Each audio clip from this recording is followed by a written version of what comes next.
எந்திரசித்தன் ஆன்மீக சேனலை பார்த்து கொண்டிருக்கக்கூடிய அன்பர்களுக்கு வணக்கங்கள். இன்றைய பதிவில் குலதெய்வத்திற்குரிய குலதெய்வ வழிபாட்டுக்குரிய எந்திரம் என்ன என்பதனை பார்ப்போம்.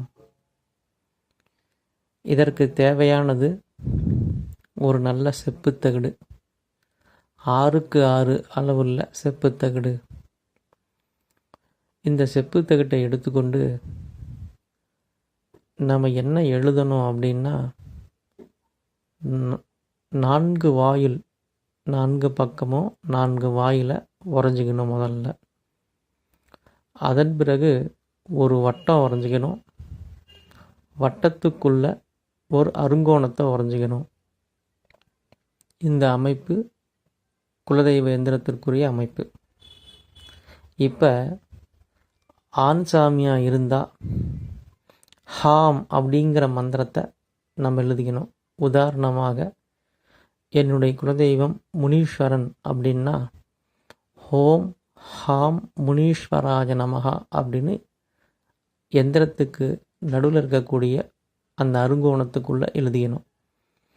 என்னுடைய குலதெய்வம் பெண் தேவதை, உதாரணமாக காளியம்மன் அப்படின்னா ஹோம் ஹ்ரீம் காளியை நமஹா அப்படின்னு எழுதிக்கணும்.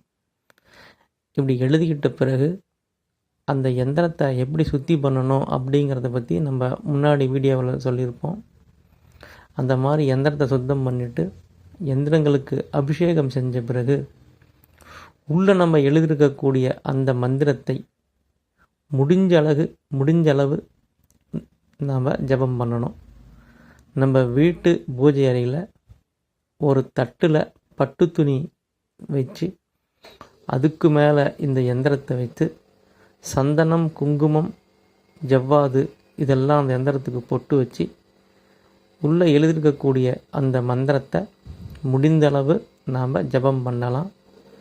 அமாவாசை, பௌர்ணமி காலங்களில் இரவு நேரத்தில் இந்த பூஜையை பண்ணுறது ரொம்ப சிறப்பாக அமையும்.